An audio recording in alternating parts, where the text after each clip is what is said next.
जय हिंद बच्चों। Prince vision classes में आप सब लोग का स्वागत है। आशा करते हैं आप सब लोग काफी अच्छे होंगे और अपनी बोर्ड की प्रिपरेशन कर रहे होंगे, क्योंकि अब आपका नेक्स्ट पेपर जो है वो साइंस का ही है। ठीक है, तो आप दिल लगा के मेहनत करिए और कोई भी डाउट हो तो आप कमेंट जरूर करिए, हम उसको जरूर कोशिश करेंगे सॉल्व करने का। ठीक है, जैसे कि आप सब लोग को मालूम है कि हम केमिस्ट्री का one of the most important chapter carbon and its compound start किए हैं। इसमें हम 3 पार्ट कवर अप कर चुके हैं, आज चौथा पार्ट हम स्टार्ट करेंगे। ठीक है, जो प्रीवियस लेक्चर था, प्रीवियस लेक्चर में हम फंक्शनल ग्रुप के बारे में बताए थे कि कैसे फंक्शनल ग्रुप होते हैं, उसमें कौन कौन से सफिक्स ऐड किए जाते हैं।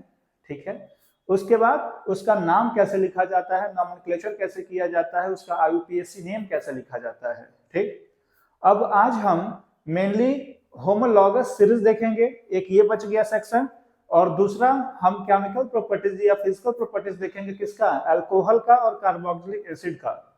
और यदि टाइम बचा तो हम ये भी देख लेंगे कि कार्बन कंपाउंड जो होते हैं या जो ऑर्गेनिक कंपाउंड होते हैं उनकी केमिकल प्रॉपर्टीज क्या क्या होती हैं। ठीक है, तो चलिए फिर हम लोग स्टार्ट करते हैं और होमोलॉगस सीरीज सबसे पहले देखते हैं। तो ध्यान से देखिए, यह है होमोलॉगस सीरीज। ध्यान से देखिए, जो होमोलॉगस सीरीज होता है ना, ये बेहद आसान होता है।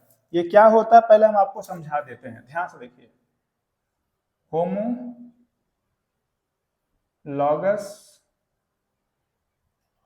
सीरीज, ठीक है। यदि हम होमोलॉगस सीरीज की बात करें तो ध्यान से देखिए, यहां शब्द आया है होमो, होमो है ना।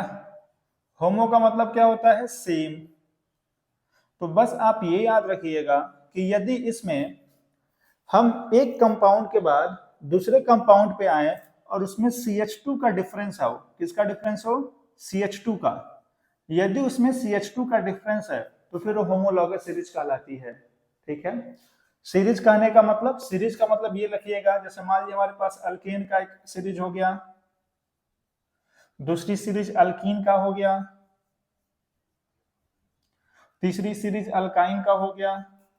तो ये हम अलग अलग सीरीज में देखेंगे। यदि हम अल्केन सीरीज की बात किए हैं तो अल्केन में यदि पहला हमारा CH4 है तो दूसरा हमारा क्या होगा, C2H6, तीसरा क्या होगा, C3H8, चौथा क्या होगा, C4H10। तो ये हमारी अल्केन की सीरीज हो गई। अब इस सीरीज में जब हम फर्स्ट एलिमेंट, फर्स्ट कंपाउंड से दूसरे कंपाउंड में एंट्री मारेंगे ना, तो आपको दिखाई देगा कि कितने का अंतर है। देखिए, यहाँ 2 कार्बन, यहाँ 1 कार्बन, 2 में से 1 गया, 1 कार्बन मिला, और यहाँ 6 हाइड्रोजन, यहाँ 4 हाइड्रोजन, 6 में से 4 गया, कितना हाइड्रोजन मिला, 2 हाइड्रोजन। तो यहाँ CH2 की गैपिंग आई। ऐसे हम यहाँ से यहाँ आते हैं, यहाँ 2 कार्बन, यहाँ 3 कार्बन, तो 3 में से 2 गया, 1, यहाँ 8 हाइड्रोजन, यहाँ 6 हाइड्रोजन, तो 8 में से 6 गया, 2, तो हो गया CH2 की गैपिंग। वैसे यहाँ पर आ जाते हैं, ठीक है, यहाँ 4, यहाँ 3, तो 4 में से 3 गया, 1 कार्बन, और 10 में से 8 गया, 2 हाइड्रोजन, CH2। तो दिखाई दे रहा है अल्केन सीरीज में जब एक कंपाउंड के बाद हम दूसरे पे, तीसरे पे, चौथे में आ रहे हैं तो सब में कितने का डिफरेंस है, CH2 का डिफरेंस है। इसी सीरीज को होमोलॉगस सीरीज बोला जाता है। या फिर इसी को एक और भाषा में कैसे बोल सकते हैं, मॉलिक्यूलर वेट के फॉर्म में। जैसे कार्बन का हमारा मॉलिक्यूलर मास कितना होता है, 12, प्लस हाइड्रोजन का 1, तो 2 × 1, तो कितना हो गया, 12 + 2, तो ये हो गया 14। इसका मतलब यदि हम पहले से दूसरे में आएंगे ना तो इनके मॉलिक्यूलर वेट में 14 का अंतर होगा, 14 का अंतर होगा। तो या तो हम CH2 के रिस्पेक्ट में बोल दे या तो 14 के रिस्पेक्ट में बोल दे, वैसे मैक्सिमम CH2 के रिस्पेक्ट में ही लिखा जाता है। ठीक है, तब ध्यान से देखिए, इसी बात को यहाँ समझाया गया है क्या, कि homologous series is a group of carbon compound having similar structure, similar chemical properties and whose successive member is differ by CH2 group। ये लाइन जरा ध्यान से देखिए कि ये किस ग्रुप से किस से डिफर करते हैं, CH2 ग्रुप। पहले और दूसरे में CH2 का अंतर होगा। और एक बात आप ये जरूर याद रखिएगा, क्या, कि यदि अल्केन है तो आपको नहीं लगता कि अल्केन सीरीज का जितना भी हमारे पास प्रॉपर्टीज होगा वो सारा का सारा सेम होगा। भाई अल्कीन में जो भी आएगा सबकी प्रॉपर्टीज क्या होंगी, सेम होंगी। तो वही यहाँ बात लिखवाया गया है कि similar structure similar chemical property, है ना। केमिकल प्रॉपर्टी क्या होगा, सेम होगा। ठीक, अब यहाँ एग्जांपल देखिए, अल्केन में देखिए जब यहाँ से हम यहाँ आएंगे तो यहाँ 2 कार्बन, यहाँ 1, तो 1 कार्बन का अंतर, 6 में से 4 गया 2 हाइड्रोजन, तो CH2 का अंतर आया। जब यहाँ से यहाँ आएंगे तो 3 में से 2 गया 1 कार्बन और 8 में से 6 गया 2 हाइड्रोजन। यहाँ से यहाँ आएंगे तो 4 में से 3 गया 1 कार्बन, 10 में से 8 गया 2 हाइड्रोजन। दिखाई दे रहा है। तो अब ये होमोलॉगस सीरीज हो गया, ये अल्केन का हो गया। ऐसे ही अल्केन का देखिए, यहाँ से यहाँ आएंगे तो ध्यान से देखिए, 3 में से 2 गया 1 कार्बन और 6 में से 4 गया 2 हाइड्रोजन, CH2 का अंतर आया। यहाँ से यहाँ आते हैं, 4 में से 3 गया 1 कार्बन और 8 में से 6 गया 2 हाइड्रोजन, CH2 का अंतर आया। यहाँ से यहाँ आते हैं, 5 में से 4 गया 1 कार्बन, 10 में से 8 गया 2 हाइड्रोजन, CH2 का अंतर आया कि नहीं। दिखाई दे रहा कितना आसान है। ऐसे हम अल्काइन का देख लेते हैं। क्या, यहाँ से यहाँ आएंगे तो 3 में से 2 गया 1 कार्बन, 4 में से 2 गया 2 हाइड्रोजन। यहाँ पे आएंगे तो 4 में से 3 गया 1 कार्बन, 6 में से 4 गया 2 हाइड्रोजन। यहाँ से यहाँ आएंगे तो 5 में से 4 गया 1 और 8 में से 6 गया 2। दिखाई दे रहा है। तो हमारी जो भी सीरीज हो उस सीरीज में पहले के बाद जो दूसरा आएगा, दूसरे के बाद जो तीसरा आएगा, तीसरे के बाद जो चौथा आएगा, उसमें CH2 की आपको गैपिंग दिखाई देगी। ठीक है, तो ये अल्केन, अल्कीन, अल्काइन हो गया। ठीक, ऐसे हम और भी ग्रुप का देख लेते हैं। जैसे यहाँ देखिए, यह है एल्डिहाइड। ठीक है, इसमें चेक करते हैं, ध्यान से देखिए। यहाँ से यहाँ आएंगे, देखिए यहाँ 1 कार्बन है, यहाँ 1 और 1 2 कार्बन है, तो 2 में से 1 गया, कितने कार्बन का डिफरेंस आया 1। ऊपर कितना हाइड्रोजन है, 1 और 1 2, नीचे कितना है 3 और 1 4, तो 4 में से 2 गया 2, तो देखिए CH2 की गैपिंग। ऐसे हम यहाँ पे आते हैं, ऊपर टोटल कितना है कार्बन है 1 2 कार्बन और नीचे 2 और 1 3 कार्बन, तो 3 में से 2 गया 1 कार्बन का अंतर। ऊपर कितना हाइड्रोजन है 3 और 1 4 और नीचे 5 और 1 6, तो 6 में से 4 गया 2, फिर CH2 की गैपिंग। यहाँ आते हैं, ध्यान से देखिए, ऊपर है 2 और 1 3 कार्बन, नीचे 3 और 1 4, 4 में से 3 गया 1 कार्बन।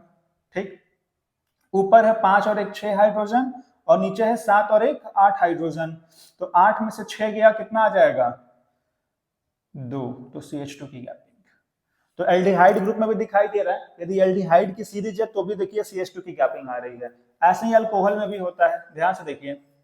अल्कोहल की बात करें तो यहाँ 1 कार्बन, यहाँ 2 कार्बन, यहाँ पे आएंगे तो 1 कार्बन का अंतर, 2 में से 1 गया, ऊपर 3 और 1 4 हाइड्रोजन और 5 और 6 एक नीचे, तो 6 में से 4 गया 2, CH2 की गैपिंग।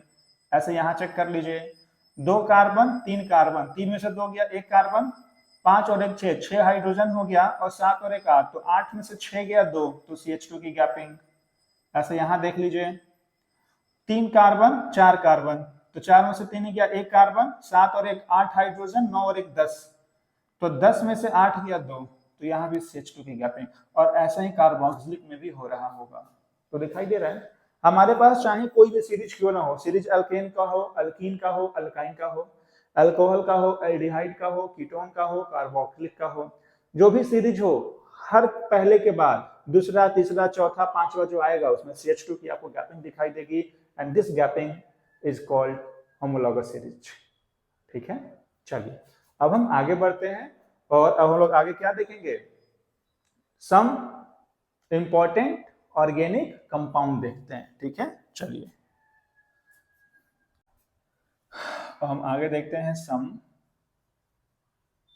इंपॉर्टेंट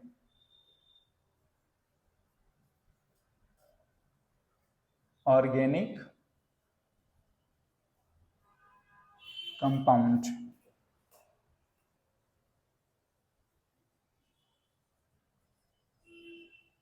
ठीक, अब हमको जो ऑर्गेनिक कंपाउंड देखना है ना, वो मेनली केवल 2 का ही देखना है।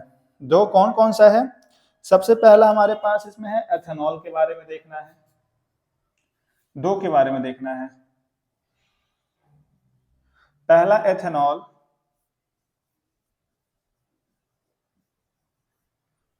ठीक है, और हम दूसरा बात करें तो दूसरा हमको देखना है एथेनोइक एसिड।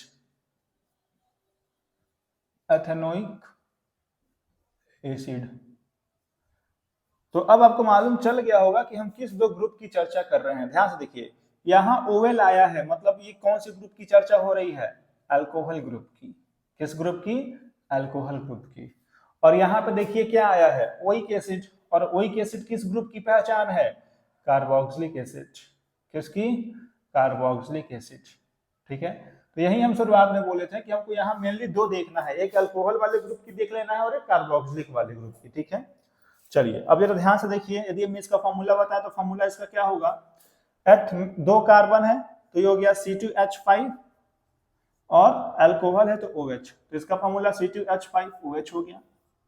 और यदि हम इसके फॉर्मूला की बात करें तो क्या इसका फॉर्मूला हो जाएगा? CH3COOH। ठीक है, ये हो गया एथेनोइक एसिड। ठीक, पहली बात। दूसरी बात क्या कि इसका जनरल नाम क्या है? इसका जनरल नाम है एथिल अल्कोहल।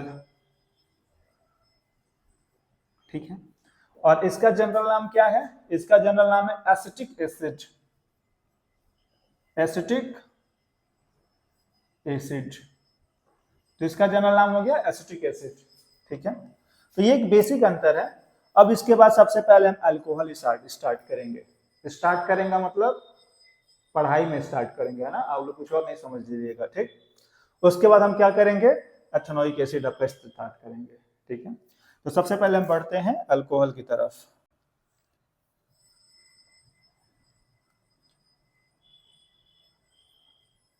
देखिए ध्यान से, सबसे पहले हमारा आ गया एथेनॉल, है ना? CH3CH2OH, या इसी को आप कैसे लिख सकते हैं? ध्यान से देखिए, कितना कार्बन है? 2, तो C2 हो गया, और 3 और 2 5 हाइड्रोजन, तो C2H5OH।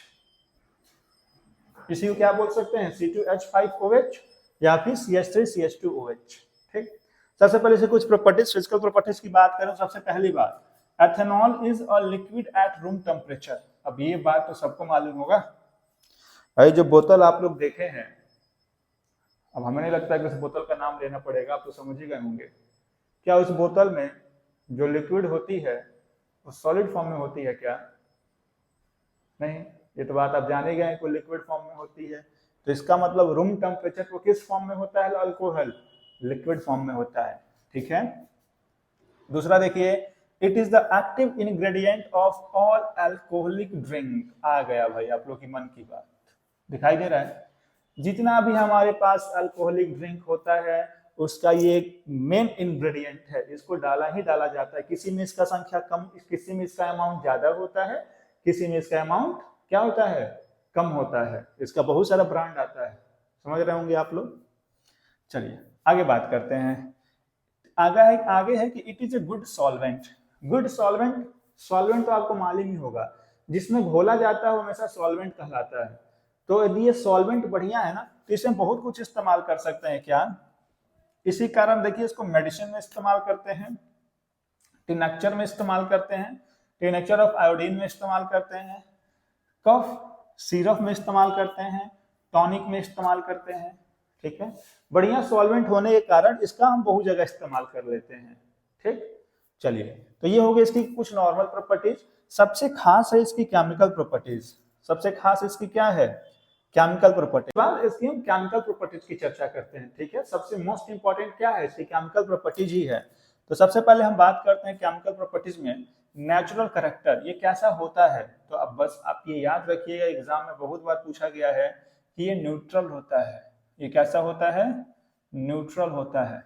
यदि ये न्यूट्रल है तो सोच के बताइए, क्या ये लिटमस पेपर को अफेक्ट करेगा? नहीं करेगा, does not affect neutral paper, है ना? यदि न्यूट्रल है तो फिर ये किसको नहीं इफेक्ट करेगा? लिटमस पेपर को। Does not affect neutral paper.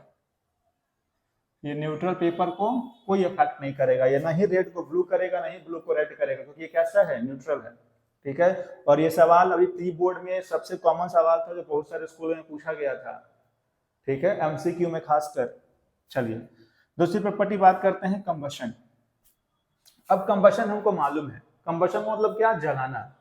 यदि किसी भी चीज को जलाएंगे तो आप सोचिए ना हमको क्या क्या मिलेगा। यदि आप किसी भी चीज को जलाते हैं, अभी ठंडी का मौसम चल रहा था, तो ठंडी में यदि आप किसी भी चीज को जलाते हैं तो क्या वहां से धुआं हो रहा था कि नहीं हो रहा था, और धुआं क्या था, कार्बन डाइऑक्साइड था। ठीक है, क्या वहां से हीट मिल रहा था कि नहीं, भाई गर्मी पैदा करने के लिए ही तो हम लोग उसको जला रहे थे, तो वहां से हीट मिल रहा था, साथ में हमको लाइट भी मिलता है ना, और उसके साथ साथ हमको H2O भी मिलता है, थोड़ा सा वाटर वेपर भी मिलता है। ठीक है, तो वही सेम कहानी हमारे पास अल्कोहल के साथ भी है।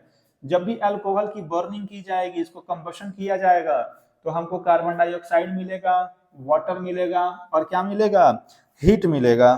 ध्यान से देखिए, रिएक्शन में तो सोडियम, जब अल्कोहल का रिएक्शन सोडियम से किया जाता है तो ध्यान से देखिए होता क्या है कि यहाँ से जो H होता है ये बाहर निकल जाता है H2 के फॉर्म में, हाइड्रोजन के फॉर्म में, और सोडियम यहाँ आ जाता है। ध्यान से देखिए C2H5O, यहाँ से H बाहर चला गया, हाइड्रोजन हो गया, और सोडियम यहाँ पे आके लग गया, तो इसको क्या बोलते हैं, सोडियम एथॉक्साइड बोला जाता है। इसका नाम क्या है, सोडियम एथॉक्साइड है। ठीक है, चलिए सबसे मोस्ट इंपॉर्टेंट इसका ये ऑक्सीडेशन वाला, फोर्थ वाला, ये बहुत इंपॉर्टेंट है। क्यों, क्योंकि अब इसका ऑक्सीडेशन दो तरीके से होता है। दो तरीके से मतलब या तो पार्शियल ऑक्सीडेशन होगा या तो कंप्लीट ऑक्सीडेशन होगा। ठीक है, यदि पार्शियल ऑक्सीडेशन है तो वहां पे थोड़ा सा ऑक्सीजन की सप्लाई कम होगी, और कंप्लीट ऑक्सीडेशन है तो वहां पे ऑक्सीजन की सप्लाई भरपूर होगी। तो जब भी पार्शियल ऑक्सीडेशन होता है तो वहां पे याद रखिएगा हमेशा एल्डिहाइड बनता है। क्या बनता है, एल्डिहाइड बनता है। और जहां भी कंप्लीट ऑक्सीडेशन होता है वहां पे हमेशा क्या बनता है, कार्बोक्सिलिक एसिड बनता है। ठीक है, अभी हम लास्ट में बताएंगे आप कैसे इसको याद रखेंगे। ठीक है, तो चलिए अब इसका हम अलग अलग रिएक्शन देख लेते हैं कि एल्डिहाइड कैसे बना रहा है और कार्बोक्सिलिक एसिड कैसे बना रहा है। ठीक है, तो सबसे पहले हम पार्शियल ऑक्सीडेशन देखते हैं। ध्यान से देखिए, पार्शियल ऑक्सीडेशन में क्या होगा कि जो हमारा अल्कोहल है C2H5OH, ये ऑक्सीडेशन होगा इसका, मतलब पार्शियल ऑक्सीडेशन हुआ, ऑक्सीजन से जब ये रिएक्शन करेगा तो फिर ये बना देता है क्या, एल्डिहाइड। क्या बना देगा, एल्डिहाइड, CH3 CHO प्लस साथ में निकाल देगा वाटर। ठीक है, दिखाई दे रहा है, अल्कोहल पार्शियल ऑक्सीडेशन, ये बना दिया एल्डिहाइड। ये कौन सा एल्डिहाइड है, तो इसका नाम क्या हो जाएगा, एथेनॉल। क्या नाम हो जाएगा, एथेनॉल। हम लिख देते हैं, ये कौन सा एल्डिहाइड है, एथेनॉल। ठीक है, प्लस H2O। ठीक, उसके बाद हमारे पास सेकेंड है कंप्लीट ऑक्सीडेशन। कंप्लीट ऑक्सीडेशन में क्या होता है कि ये जो C2H5OH है, तो अब इस बार जो यहाँ ऑक्सीजन का रिएक्शन होगा ना, तो जरा ध्यान से देखिए, ऊपर हमारे पास नॉर्मल O था, लेकिन यहाँ पे हमारे पास क्या होता है, O2 होता है, और ये रिएक्शन करता है तो ये बना देता है CH3 COOH प्लस H2O। दिखाई दे रहा है। अब देखिए यहाँ पे ये कार्बोक्सिलिक एसिड बना दिया, और कार्बोक्सिलिक में कौन सा, इसी को हम बोल सकते हैं मेथ एथेनोइक एसिड। ये कौन सा एसिड हो गया, एथेनोइक एसिड। ये एथेनोइक एसिड बना दिया। ठीक है, और आपको एक बात यहाँ पर भी ध्यान रखना है, ये KMnO4 के प्रेजेंस में होता है। ठीक है, चलिए यहां तक किसी को डाउट है तो बोले। ठीक, चलिए अब हम आगे बढ़ते हैं। यहां पर भी देख लीजिए क्या होगा, यहाँ पे होगा NaCr2O7 H2SO4 के प्रेजेंस में। ठीक है, चलो, तो यदि यहां तक किसी को डाउट है तो जरूर कमेंट करेगा। ठीक, अब हम आगे बढ़ते हैं। आगे हम बात करते हैं dehydration of alcohol. Reaction most important है। क्यों, क्योंकि इसमें जो अल्कोहल होता है, ठीक है, ये अल्कोहल डायरेक्ट एल्कीन में बदल जाता है, एल्कीन में प्लस H2O। ठीक है, और बस आपको ये याद रखना है कि ये जो रिएक्शन होता है ये कॉन्सेंट्रेट H2SO4 के प्रेजेंस में होता है, और जो टेम्परेचर होता है 443 केल्विन होता है।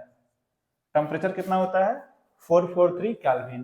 ठीक, तो चलिए अब हम इसके रिएक्शन को लिख देते हैं। क्या, यदि हम अल्कोहल की बात करें तो C2H5OH किसके प्रेजेंस में हो रहा है, तो कॉन्सेंट्रेट H2SO4 443 केल्विन, और एल्कीन में ये बनाता है CH2 double bond, CH2 double bond CH2 plus H2O। बहुत सारे किताब में इसके प्लेस पे क्या लिखा है, C2H4। इसका नाम क्या होगा, इसका नाम हो जाएगा, 2 कार्बन है तो एथीन, इसका नाम क्या हो जाएगा, एथीन। तो ये हो गया डिहाइड्रेशन ऑफ अल्कोहल। ठीक है, अब इसके बाद एक और सबसे लास्ट रिएक्शन है जिसको बोलते हैं रिएक्शन विद एथेनोइक एसिड, या इसी को एस्टरिफिकेशन रिएक्शन भी बोला जाता है।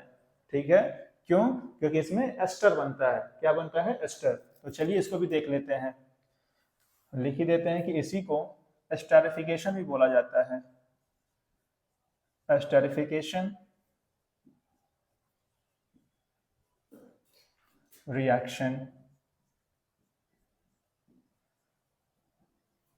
देखिए इसमें होता क्या है, हम रिएक्शन आपको दिखा देते हैं।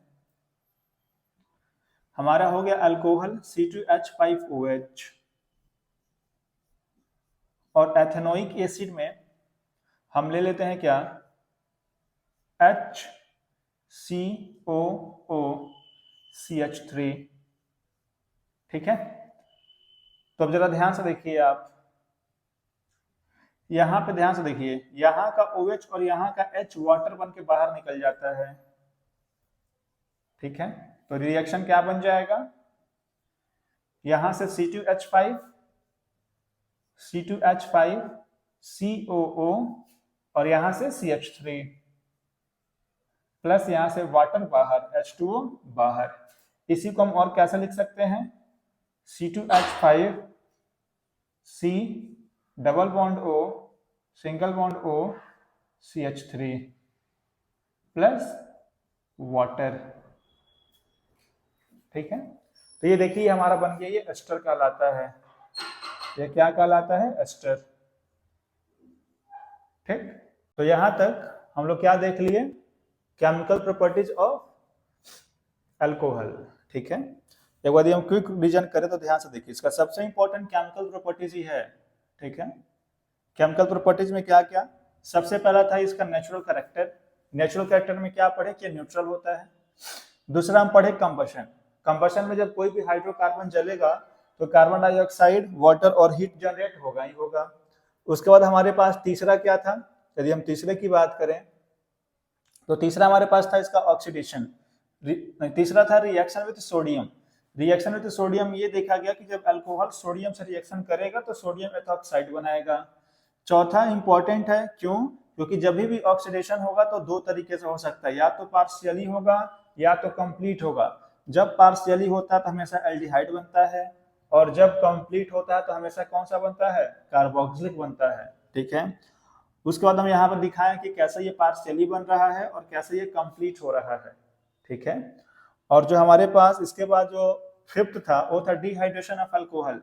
ये भी मोस्ट इंपॉर्टेंट है। ये क्यों इंपॉर्टेंट है, क्योंकि इसमें डायरेक्ट जो अल्कोहल है ना, ये चेंज हो जाता है डबल बॉन्ड एल्कीन में। ठीक, और ये आपको याद रखना है कि ये रिएक्शन कॉन्सेंट्रेट H2SO4 और 443 केल्विन टेम्परेचर पे होता है। इसके बाद हमारे पास लास्ट था रिएक्शन विद एथेनोइक एसिड।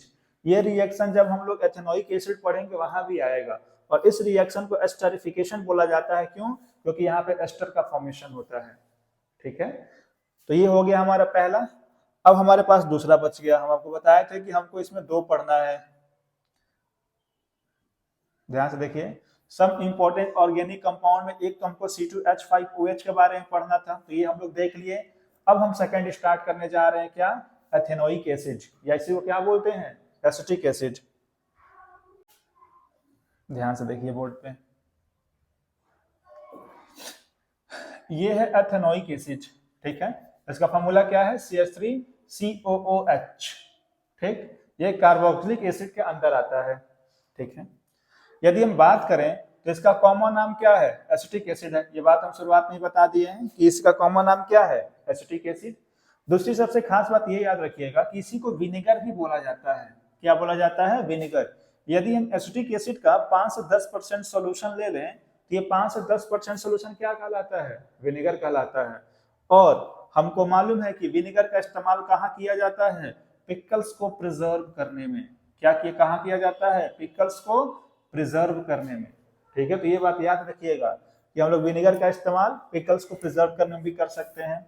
और इसकी जो मेल्टिंग पॉइंट होती है 290 केल्विन होती है। इसकी मेल्टिंग पॉइंट 290 केल्विन होती है। इसका मेल्टिंग पॉइंट इतना कम होने के कारण ही या कोल्ड एरिया होता है वहां पे इसका नाम ग्लासियल एसिटिक एसिड पड़ जाता है। क्यों? क्योंकि तुरंत वहां ये बर्फ के फॉर्म में जम जाता है। ठीक है, जहां पर भी मेल्टिंग पॉइंट कम होगा वहां पर वो तुरंत बर्फ के फॉर्म में जमेगा और इसको क्या बोलेंगे? Glacial acetic acid. ठीक है, और लास्ट पॉइंट क्या है कि इसको वीक एसिड भी बोला जाता है। यदि आप एसिड बेस सॉल्ट पढ़े हो तो ये वीक एसिड में आता है। ठीक, तो ये इसकी नॉर्मल कुछ बातें हो गई। अब इसके बाद इसकी हम केमिकल प्रॉपर्टीज देखते हैं कि इसकी केमिकल प्रॉपर्टीज में क्या खास खास बातें हैं। ठीक है, सबसे पहले हम बात करते हैं इसकी एसिडिक कैरेक्टर कि इसका कैरेक्टर कैसा होगा। तो यहाँ तो खैर साफ साफ दिख ही रहा है क्या कि CH3 COH में ये जो COH ग्रुप है ये किस फंक्शनल ग्रुप का माना जाता है? कार्बोक्सिलिक। ये कार्बोक्सिलिक का होता है और कार्बोक्सिलिक एसिड का होता है। इसका मतलब ये क्या होते हैं? इसके कैरेक्टर एसिडिक होता है। और यदि एसिडिक है तो ये क्या करेगा? ये ब्लू लिटमस को, यदि ये एसिडिक है तो ये ब्लू लिटमस को किस में चेंज कर देगा? रेड लिटमस में। ठीक है, जबकि वहीं अल्कोहल में क्या था? अल्कोहल में एसिडिक था क्या? बेसिक था क्या? नहीं, वो नॉर्मल न्यूट्रल था। ठीक है, ये हो गया इसका पहला कैरेक्टर। अब इसका दूसरा कैरेक्टर देख लेते हैं क्या कि रिएक्शन विथ बेस। दूसरा कैरेक्टर क्या है? Reaction with base. अब इतना तो आपको मालूम ही है कि जो हमारा ये है एसिड है। ठीक है, कार्बोक्सिलिक एसिड एसिड हो गया। जब ये बेस से रिएक्शन करेगा तो ये क्या बनाएगा? Salt plus water H2O। ठीक है, तो बस नॉर्मल है। अब ध्यान से देखिए, ये एसिड है तो एसिड के प्लेस पे हम अपना एसिटिक एसिड ले लिए, दिखाई दे रहा है, और बेस के प्लेस पे हमने सोडियम हाइड्रोक्साइड ले लिया NaOH। ठीक है, अब जब ये बेस और ये एसिड ये दोनों रिएक्ट करेंगे तो देखिए हमको यहाँ एक सॉल्ट मिल गया। ये क्या मिल गया? सॉल्ट। ठीक है, और यहां मिल गया वाटर। तो ये रिएक्शन बेहद आसान है। ठीक, तो ये इसका हो गया केमिकल प्रॉपर्टीज नंबर 2। अब हम बात करते हैं इसकी थर्ड प्रॉपर्टी की। इसकी थर्ड प्रॉपर्टी है एस्टरिफिकेशन।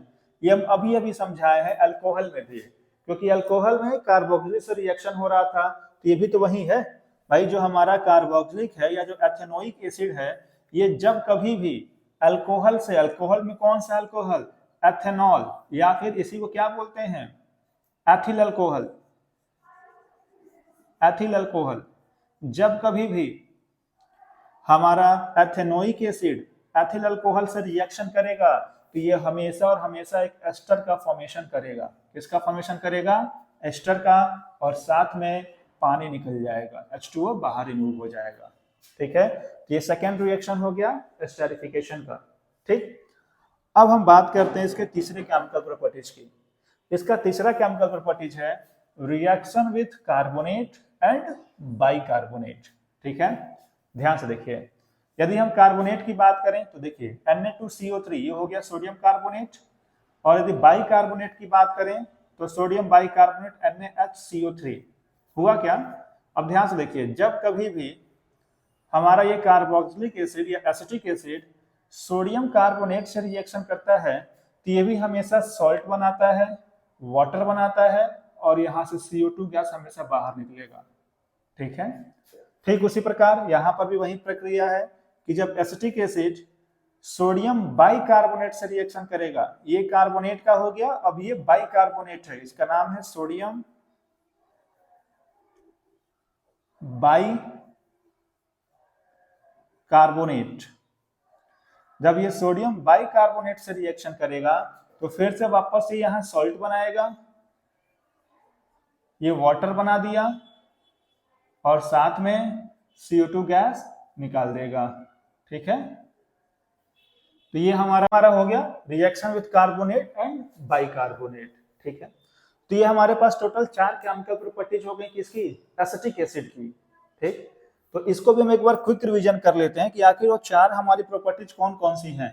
ठीक है, सबसे पहला था इसका कैरेक्टर कौन सा होगा, तो एसिडिक होगा। दूसरी इसकी प्रॉपर्टी क्या है कि ये बेस से रिएक्शन करेगा तो सॉल्ट और वाटर बनाएगा। तीसरी इसकी प्रॉपर्टी क्या है, एस्टरिफिकेशन। यदि आपको याद हो तो ये अल्कोहल में भी अभी जस्ट हम आपको बताए हैं, तो आपको अंदाजा लग गया होगा कि एस्टरिफिकेशन कितना मोस्ट इंपॉर्टेंट रिएक्शन है। ये एग्जाम में डायरेक्टली पूछा जाता है कि डिफाइन एस्टरिफिकेशन, या रिएक्शन देके पूछ लेता है और एक टर्म वहां का गायब कर देता है। और फोर्थ हमारे पास reaction with carbonate and bicarbonate. Carbonate हो या बाइकार्बोनेट हो, CO2 और H2O और सॉल्ट का फॉर्मेशन होना ही होना है। ठीक है, तो यहाँ तक किसी को डाउट है तो कमेंट बॉक्स में कमेंट करके जरूर पूछेगा। ठीक, अब हम आगे बढ़ते हैं। ठीक है, अब हम आगे क्या पढ़ेंगे, अब हम आगे पढ़ेंगे chemical properties of carbon compound. अब हमारे पास जितने भी कार्बन कंपाउंड होते हैं ना, उसकी कुछ केमिकल प्रॉपर्टीज होती हैं। अब उस केमिकल प्रॉपर्टीज को पढ़ा जाएगा। अभी तक हम केवल स्पेसिफिक 2 ग्रुप के बारे में चर्चा कर रहे थे। वो 2 ग्रुप कौन कौन सा था, पहला अल्कोहल और दूसरा कार्बोक्सिलिक एसिड। ठीक है, लेकिन अब हम पूरे ऑर्गेनिक कंपाउंड, पूरा कार्बन कंपाउंड की चर्चा कर रहे हैं कि यदि कार्बन से मिलकर बना होगा तो वो खासियत उसके अंदर होना ही होना है। तो ध्यान से देखिए, इसके अंदर टोटल 4 प्रॉपर्टीज आती हैं। यदि हम बात करें कार्बन कंपाउंड की, तो कार्बन कंपाउंड के अंदर टोटल 4 प्रॉपर्टीज आती हैं। 4 प्रॉपर्टीज कौन कौन सी होती हैं? सबसे पहला हमारे पास होता है कंबशन। सबसे पहला होता है कंबशन। ठीक है, दूसरा होता है ऑक्सीडेशन। ठीक, उसके बाद तीसरा हमारे पास होता है substitution reaction. Substitution reaction,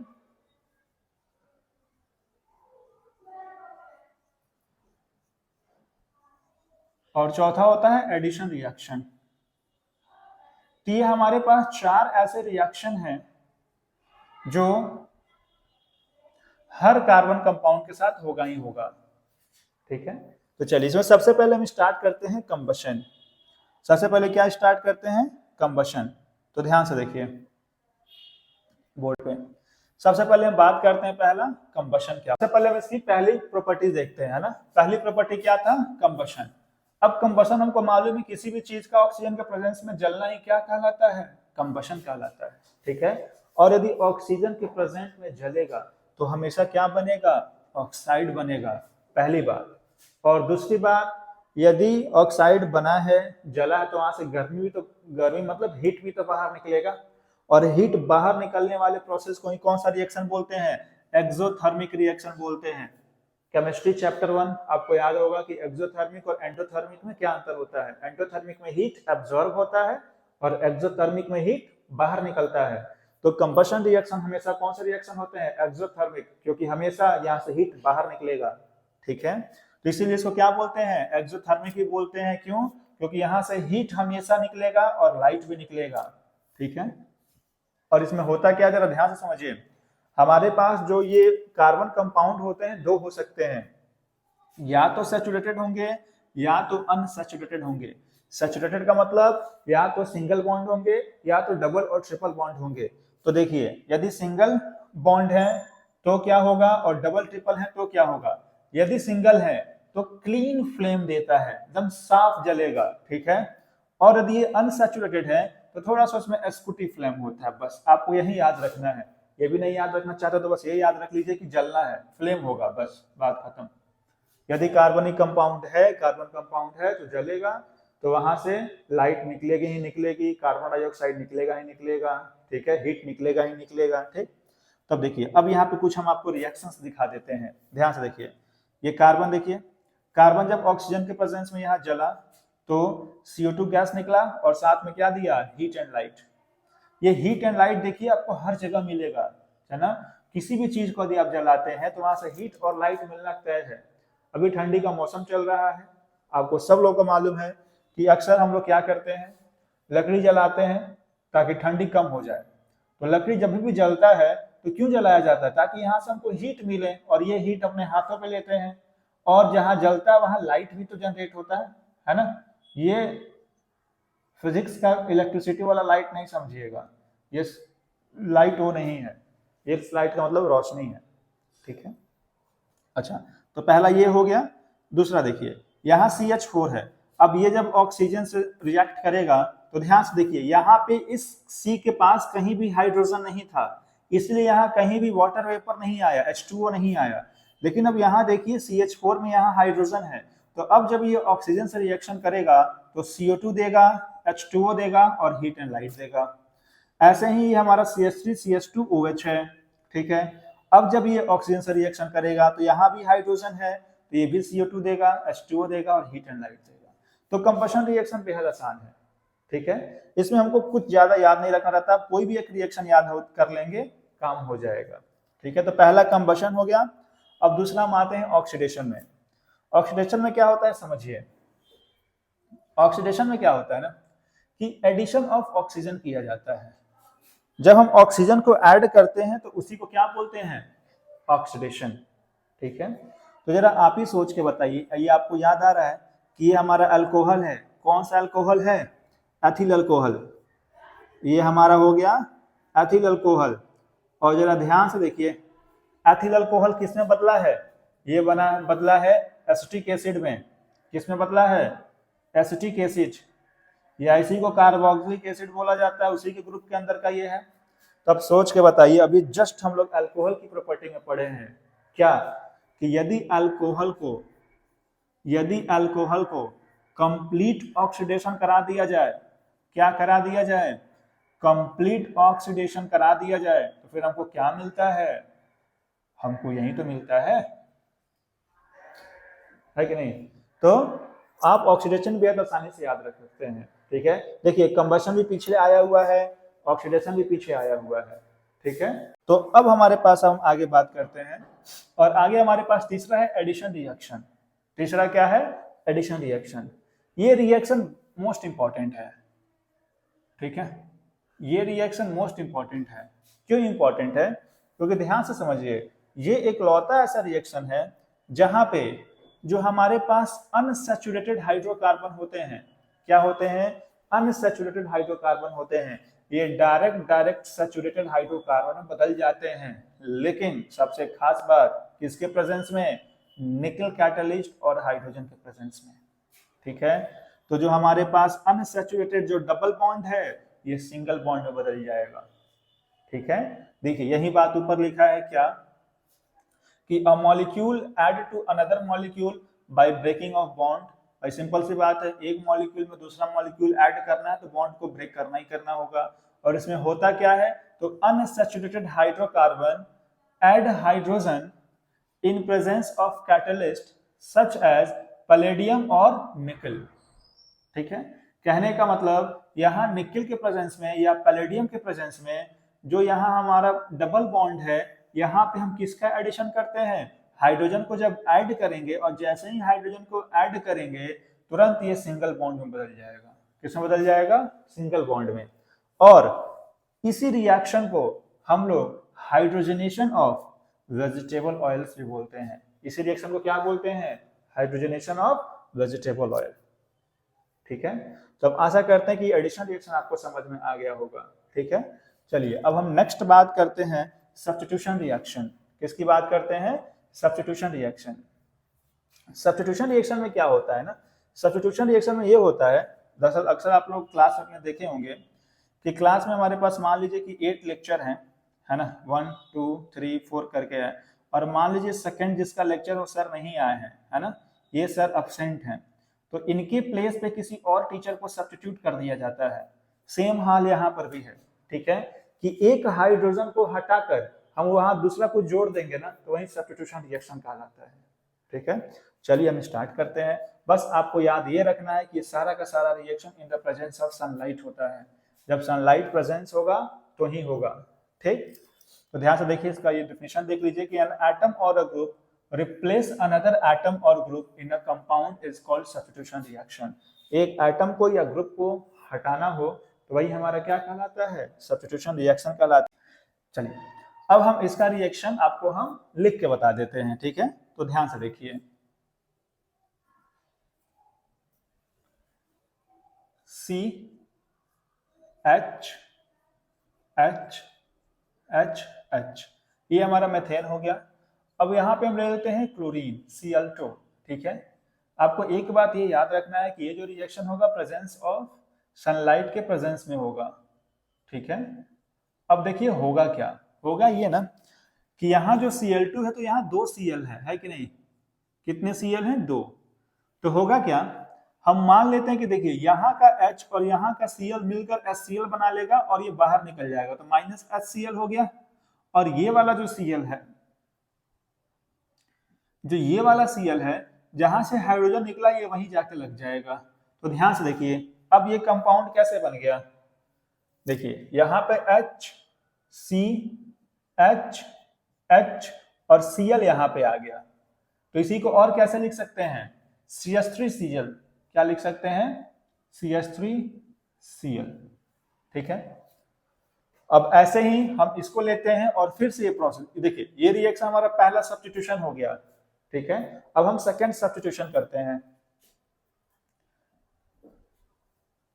H C H C, यहाँ H है और यहाँ Cl, फिर से हम Cl2 ले लेते हैं, ठीक। फिर से सनलाइट के प्रेजेंस में रिएक्शन होगा। अब सनलाइट के प्रेजेंस में होगा तो वही जो काम ऊपर हुआ वही काम यहाँ होगा, क्या कि यहाँ पर Cl2 का मतलब 2 Cl, यहाँ का तो ऑलरेडी H हट चुका है। अब ये वाला H इस Cl के साथ रिएक्शन करेगा और HCl यहाँ से बाहर कर देगा और ये Cl यहाँ पे आ जाएगा। तो ये क्या बना देगा, जरा ध्यान से देखिए, H single bond H single bond H, यहाँ Cl था और नीचे भी अब क्या आ गया, Cl आ गया, ठीक। और इसी को हम कैसे लिख सकते हैं, CH2Cl2, ठीक है। ये हमारा सब्स्टिट्यूशन नंबर 2 हो गया, ठीक। अब ऐसे ही हम थर्ड देख लेते हैं, ठीक। ध्यान से देखिए,